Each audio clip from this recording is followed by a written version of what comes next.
Welcome back, guys, to another part of this F1 25 My Team Career Mode. This is part number 6 today. Last time out around Miami, well, we had 3 red flags over the course of the race weekend. And as some of you guys put it, us driving as Tim Tramnitz, we went through hell and back.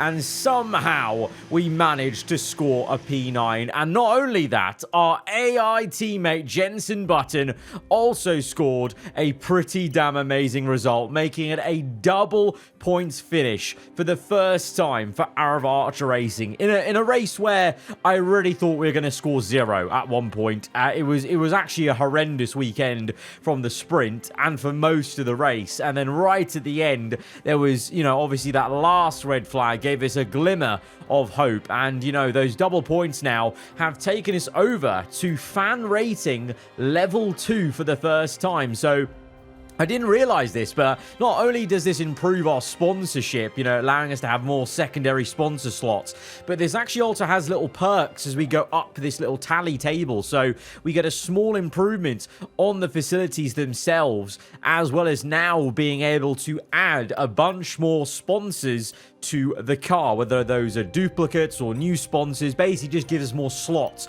with the decal editor. And now in between these races, before the Imola GP, we've got a lot of time here in the activity timeline to go ahead and actually do the training for that second owner perk that I did purchase, and then also looking at just other activities to do, mostly on the corporate side of things, because that seems to be the most useful in terms of doing those sponsor discoveries and whatnot. At the moment, I'm not really finding much use for the engineering stuff when it comes to the activity timeline, because we just don't have that many upgrades to do that we need a kind of like an engineering blitz, as it puts it, in the activity itself. Maybe later down the line when we've got more facilities upgraded, we can actually do we're wanting to do 4 upgrades, for example, at the same time. That's maybe when it'd be worthwhile doing a blitz like that on the activity timeline. But for now, I'm finding most of the use is coming from the corporate side of things, and then maybe some of the personnel and the owner stuff, because the personnel stuff is things like trying to boost the perception of Button and Tramnitz, and obviously the perception then helps out with their future contract talks potentially. But speaking of the decal editor, then we do have an updated livery, so let's take you around on a tour of the additions we've made to the new aarava Archer Racing livery here in season 1. You can probably off the bat pick out some things just from this overall view, but let's kind of delve into each part of the car. So we'll start off with the mirrors. So now we've swapped out the sponsor for Octonic. We used to have just X-Formig there, and I've actually unlocked some extra variants of some of the logos. So you'll notice now on the Halo, not only do we have that second slot, but Slingshot Fuel, we now have the red and white version of that logo, which I was really keen to implement, because I think that offsets against the white, black, and fluoro we've got. Kind of a bit like, when Canon, I think it was on the side of the white side pod of like one of the retro Williams liveries. I think red on white, kind of red with white on the black, suits really well. And at the same time as well, the same thing with these kind of logos on the front wing, just having that different color compared to our usual color scheme, I think in little amounts actually adds to the livery, just makes it a little bit more dynamic in a way. Some areas I've just kept the exact same. I've just added on with additional slots, like the side of the car. Now we can have 2 sponsors on the side of the chassis, so we've swapped those out and kind of swapped a couple of out, so we've got a good coverage of various different sponsors. So I think at this point, every single sponsor I have available, I think I have at least on 1 slot. And then on the side pod of the car, you'll notice we've got 3 extra slots now. So I used one of the sponsors, and because it was quite like a pattern black, I basically used it as a kind of almost fake carbon fiber panel on the side pod gullies, and then I've put the JPB logo on the sides to try and hopefully get it viewable from the T-cam position, because obviously that's the view we see the most. So you'll kind of notice it almost looks like one of those fake carbon fiber paint stripped gullies on the sideboard. So hopefully we get more slots available. We can play around with some of the sponsors and almost use them as fake shapes to try and maybe make some, interesting changes to the livery. I don't know. But yeah, definitely having a lot of fun with the decal editor so far. And it's a big day and night difference of having that customization compared to previous years. And going from the visuals of the car to the performance of the car, taking a look at the R&D chart off the back of Miami, going into Imola. Of course, there's still actually some upgrades pending as we're putting it onto the car. We're still researching a couple, but it's more about developing the ones we already researched in basically episodes 2 to 4, because it takes time doing that single development. Apart from obviously chassis and very recently aero, we've actually unlocked double development, so finally we can kind of get that a bit quicker. But you can see we're kind of firmly in there. I'm a little bit irked that they kind of now don't include us on the left-hand side, so it's a bit hard to see exactly where we are in the pecking order. But then, to be fair, as I started to assign parts to Tramnitz and Button later on, you can actually get a much better view of where we are on this page with the just vehicle performance comparison. So we are now no longer the worst team on the grid. We are above Kick Sauber and VCarb. But if you look at the dotted line, like I said before, there's basically nothing to separate, almost in a way. Like Aston down to Sauber, Williams is a little bit of a marginal difference, and maybe that's why they're, been popping up in top 10s, but they haven't been able to convert it fully to maybe the points they deserve in a way, and they haven't had that luck maybe we did in Miami. But then, you compare that to the top 4 teams, there's a massive gulf difference there. So it's really just showing it's just all about track-to-track dependency more than ever. It's almost like we're all level pegging, basically, like almost, in the same way you would be when you get into like season 4 and you're all maxed out. And so it just depends on, driver focus, what that team is like at that track. We're continuing to upgrade to that point to try and still press on with things. We're getting to a point where, though, soon enough in the next 2-3 episodes, I think, we will actually completely max out all the upgrades we can purchase at this stage in terms of what's available to us. Of course, you guys know from last episode, we did buy the powertrain breakthrough, which unlocks the next tier of engine upgrades, but we have to do that for every other department. So we might be able to delve more into engine upgrades still in the next few episodes, but the others, we might be bottlenecked. We might be slowing down in terms of progress. And when you're not making forward progress in F1, you are going backwards. If you stand still, it's that sort of sport. So that's a worry I have, but I guess we'll cross that bridge when we get to it in future episodes. Boss, we've got interest. There's a sponsor looking to work with us. So just before we get into Imola, some good news from corporate, a new sponsor to apply to the car, and that means a bit more money coming in. Of course, the more, the more variety we have in the sponsors, and also early talks there, you'll see, but we'll get to that. We're going to swap out the logo on the rear wing because I think we had one of the brands twice on the rear wing and front wing, so I thought we'd put the new sponsor there on the rear wing. But here we are then, going into early talks with Jensen Button. So we had this discussion with Tim Tramnitz, and this early discussion is just for them to initially let you know what they kind of expect and what sort of contract we're looking at. So Button expects us to have an engineering workforce of 268, a fan rating of 7, and vehicle performance ranking of 5. The proposed terms are pretty lofty in terms of the salary, the signing bonus, the penalty for not finishing 5th in the constructors' standing. So it's going to be interesting to see what we can actually do with Jensen. I believe, the way I'm reading it, the more progress talks you have, you can maybe push down the expectations, push down the contract to make it more favorable for yourself. Right now, the driver has basically got all the power in the initial talks, but we'll kind of see how that goes throughout the season. Try and hopefully get the perception of Button a bit higher.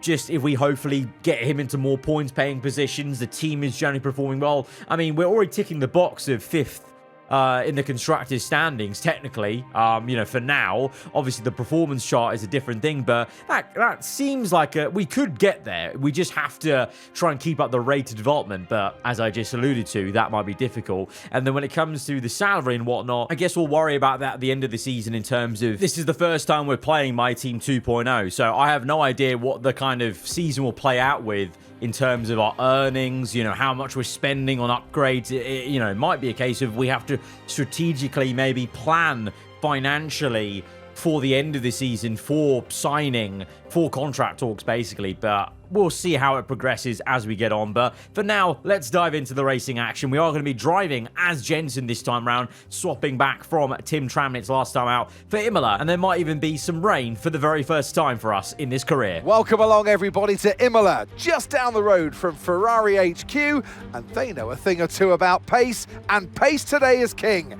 It's qualifying day, and it's great to have you with us.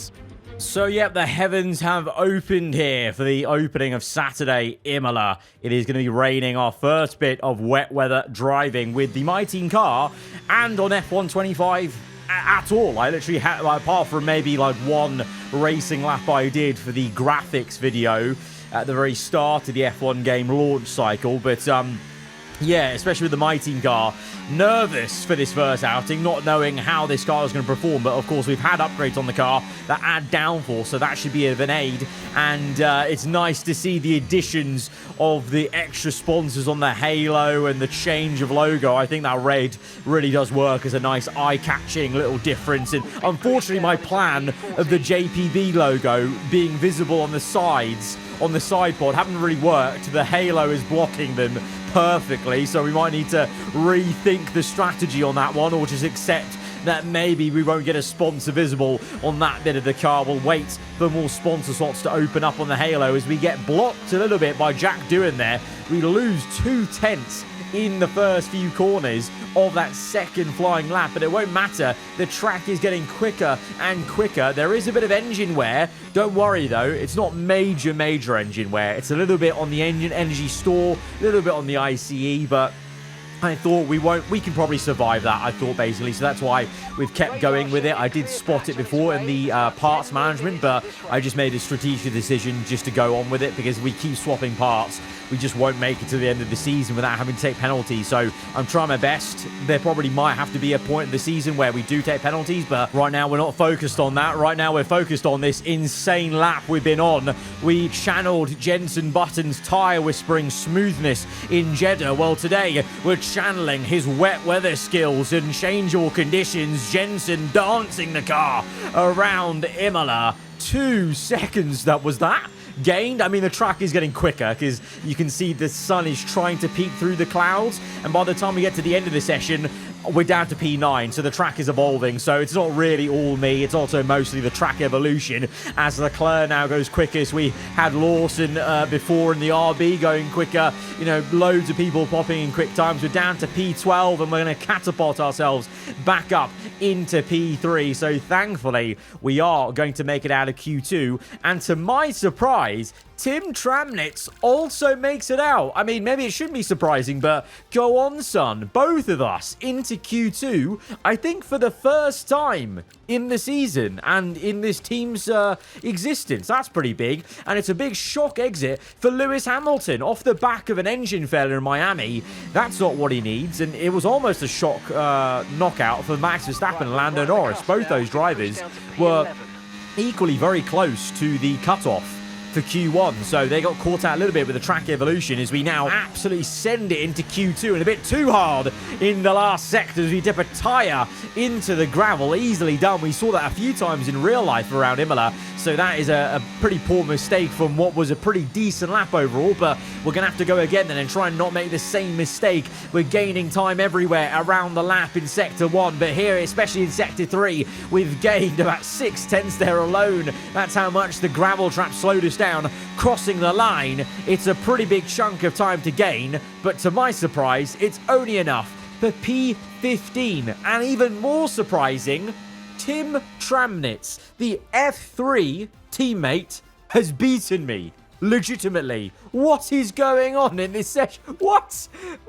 We've come P15. Tim's got in P14. Bloody hell, mate. How? I mean, good on you, but how? I mean, I think technically we even have one more upgrade than Tim's side of the garage. That is a madness. So, I mean, I'm sure there'll be plenty of happy people because I saw quite a few of you were very happy about the performance driving as Tramnitz in the last episode. And, even I have to admit, I didn't really know much about any of the F3 driver icons, but having picked Tramnitz as our man alongside JB, I've already grown quite fond of the guy. You know, I feel connected to him in a way as we've given him his start in Formula 1. But there's, in that qualifying, by the way, some shock exits for Russell in Q2 there. We'll see how Q3 pans out as we go to the grid then for Sunday. Hello there and welcome back to Imola, home circuit of the Scuderia Ferrari. We expect to see a lot of local supporters wearing red today, and they've all turned out for what we're expecting will be a sensational event here at the Emilia-Romagna Grand Prix. Off the back of a fantastic qualifying session, it's time to see how our starting grid looks like for today's race. Lando Norris put in a fantastic lap yesterday, and he'll start from pole position, with Charles Leclerc alongside. As we continue through the rest of the grid today, we have Verstappen, Piastri, Yuki Tsunoda and Albon, Antonelli, Gasly, Behrman and Liam Lawson, Bortoletto, Russell, Tim Tramnitz and Button, Fernando Alonso, Sainz and Sir Lewis Hamilton and Jack Doohan, Stroll, Ocon, Hulkenberg and Isaac Hadjar rounds off the grid. With preparations almost complete, let's head down to the track. Well, it's been a long time since I last worked with you. Good to see you again today. Anthony Davidson. Look, we know it's not where you start, it's where you finish. But let's talk about the start now. What's there to help the drivers get away well? Big pressure at the start of the race, Crofty, for all of them up and down the grid, no matter where you are. But the drivers these days, they practice, practice and practice. They have rigs with them at the circuit where they can sit down with the actual steering wheel from the real car, and they've got lights that they react to. The clutch paddle is tailored around the driver's hands, around their fingers, so they can have optimum position before they start. So there's so much thought and effort that goes into getting these cars off the line. As we set our sights on the formation lap, it's a pretty nice view, you know, from our perspective, seeing our teammates very close to us on this grid. So it's, I think, correct me if I'm wrong, our best combined qualifying as a team so far this season. I know JB as an AI driver last time out, I think he qualified, what was it, P12 in Miami? So I think that was our out-and-out best qualifying position. But as a team, as a unit, this is the strongest we've looked over one lap. Let's see what the race pace is like. We're both starting on the medium tyre. Pretty much most people starting on the medium tyre, apart from Sainz on soft, but it looks like it's going to be a two-stop for most. Maybe some will try one. Don't know where we're going to exactly lie on that, but I guess we're about to find out as we go to 5 red lights to the Imola Grand Prix. Lights out, and we're underway for round number 6 of this season. It's a slow getaway for Lawson, who gets mugged off by Russell on the left. Tramnitz with a good start, and we're kind of boxed in. We have nowhere to go. I don't want it to be too aggressive on the left and hamper Tim too much, so we stay to the right, and instead we'll just have to slot in for P13 behind Russell. Fighting going on ahead between Behrman and Lawson. That is slowing up Russell, as I think I can see a Ferrari in the lead of this race on one of their home Grand Prix. That's going to get the crowd going as we go round the outside of Russell and try and catch him napping a little bit as he's too busy, probably getting frustrated by seeing the Behrman-Lawson fight as Hamilton is down behind us. P14 obviously knocked out in Q1.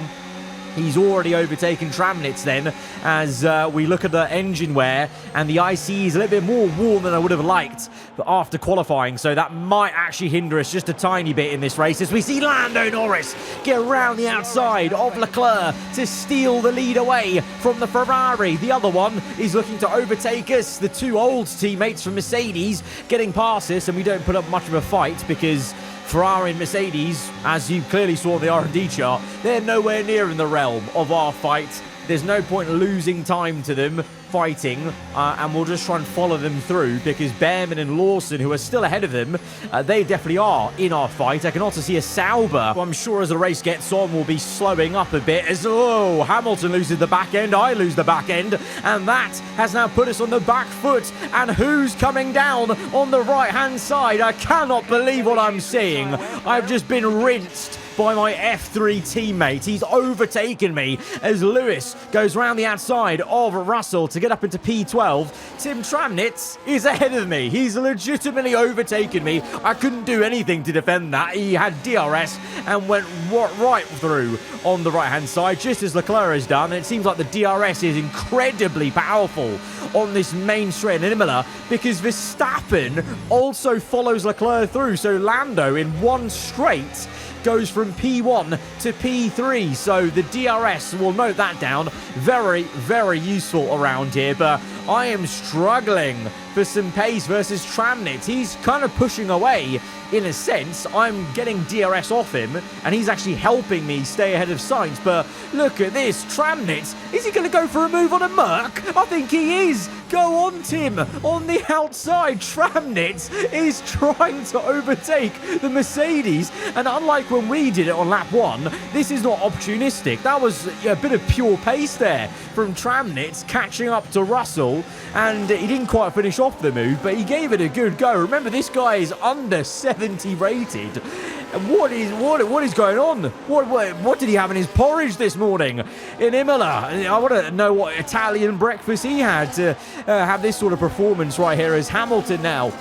He's into the top 10, so he's recovering quite well. The other Ferrari leads the way. Verstappen second, and oh wow, the bottle from Lando here. P1 to P4 is it now? Lando down to P4, what is going on? We didn't even see where the overtake happened, but that's ridiculous. He's going to be fuming with himself. First to fourth, there's plenty of time to come back though, so let's see as we are now catching up to, what did I say, Bortoletto. He is really looking quite slow now, so he may have qualified well, but now Tramnitz making them. I can't believe what I'm seeing here. I'm following my F3 teammate through these overtakes. I'm using him as my inspiration to get through these cars, as my engine now is overheating again as it was in Miami. I definitely think that this is maybe one of those things that has to be looked at a little bit. I get the whole notion of, you know, dirty air heating up your engine. I don't know whether it's a case of maybe with durability upgrades or powertrain upgrades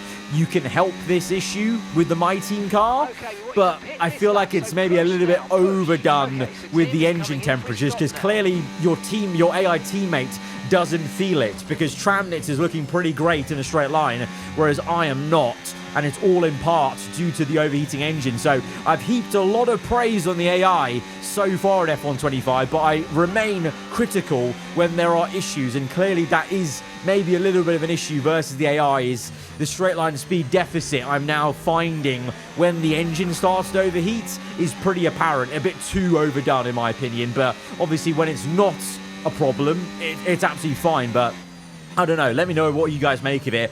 You know, maybe this is something you have to get rid of with upgrades. I don't know. I feel like it was also an issue on F1 24 a little bit, but didn't remember it to be this drastically bad. But anyways, as I've been discussing that, you haven't missed too much. If you were paying attention to the screen, you would have noticed we're going through the motions of this first stint. Tramnitz pits earlier than us, and we actually extended our medium tyre stint because I basically had pretty good pace still with Behrman, even with the overheating engine. So then I let him come in. I wanted to extend by one more lap just to open up ourselves to maybe having fresher tyres for the rest of the race, being out of sync of everyone.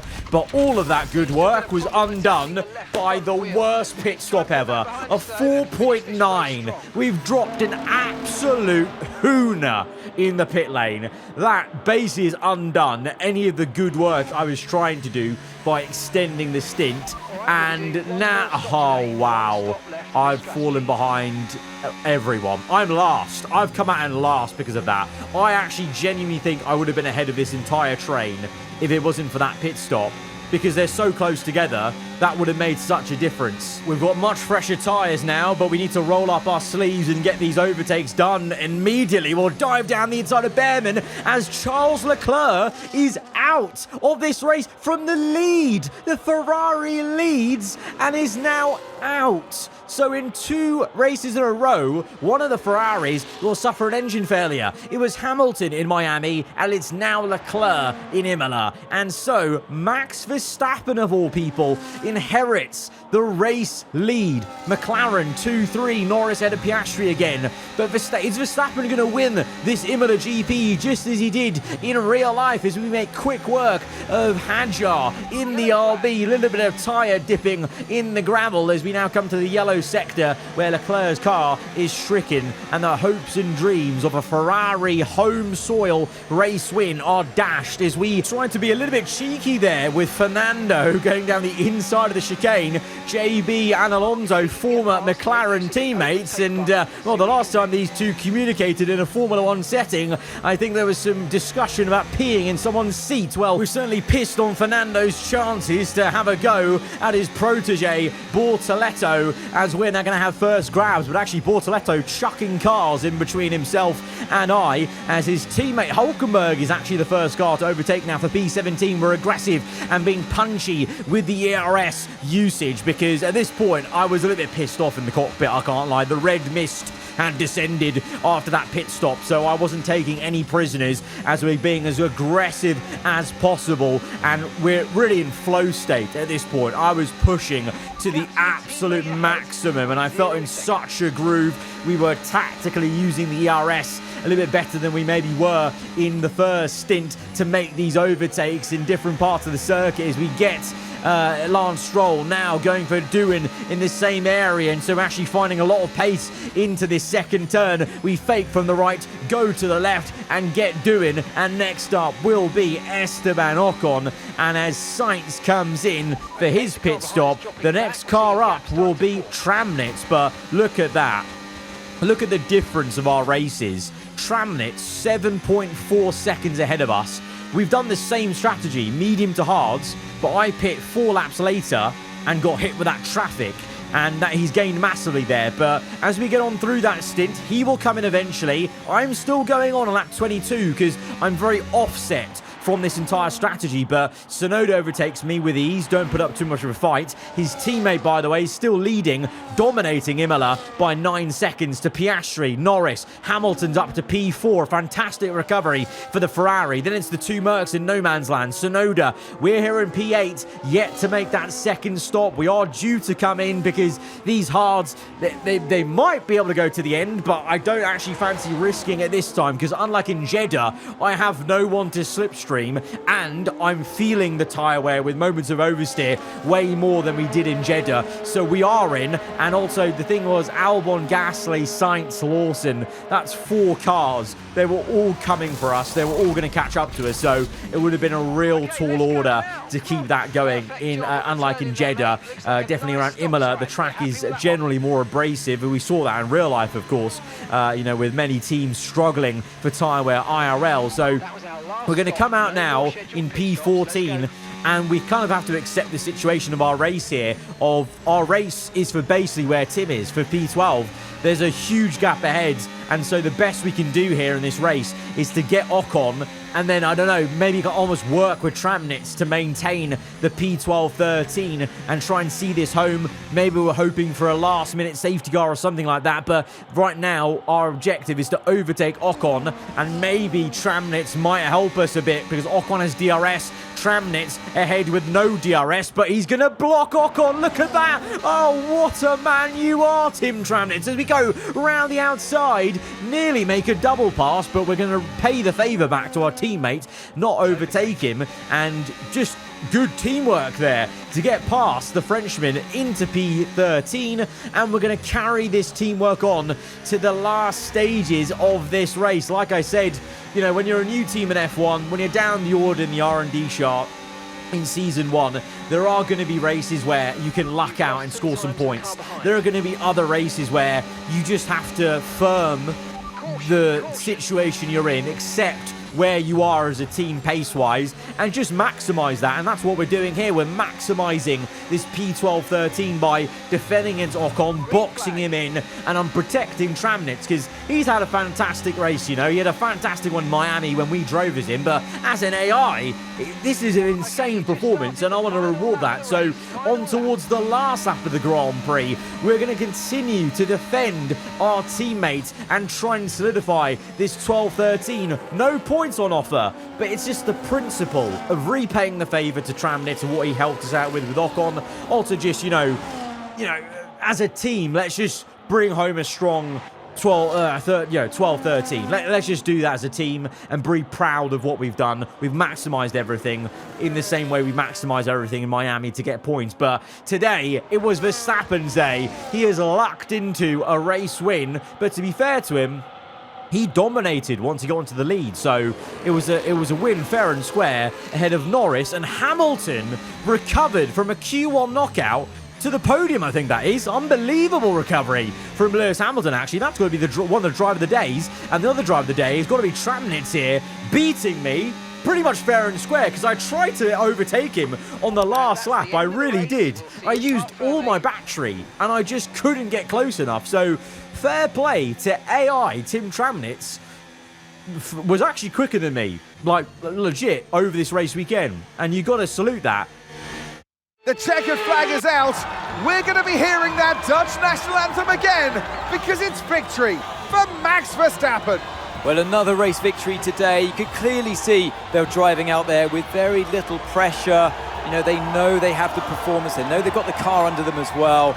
And this has done no harm, of course, for their championship chances. It's a big win for Verstappen because it gets him back into the lead of the Drivers' Championship. It's we haven't really mentioned the Drivers' Championship, by the way, so far. It has been incredibly close. There have been so many swaps between Leclerc, Verstappen, Hamilton, Norris, Piastri. So long may it continue, because then we'll get a really exciting finale at the end of this season between the drivers in the title fight. Constructors-wise, obviously for us, we're still sitting pretty in P5, but you can see Williams have caught up a little bit there, and right now, in-game, they are now actually our main rivals, the game has told us, as they are the nearest team to us. So it's official, our rivals are Williams, as we try and keep an eye on them in the Constructors' Championship. Others also scoring as well today, VCarb, Alpine. So we can't rest, you know, they will easily catch us if we let them. So we have to push on, and with races like this, you have to accept it and just hope that we can do better next time out. And next time out, it's going to be a very exciting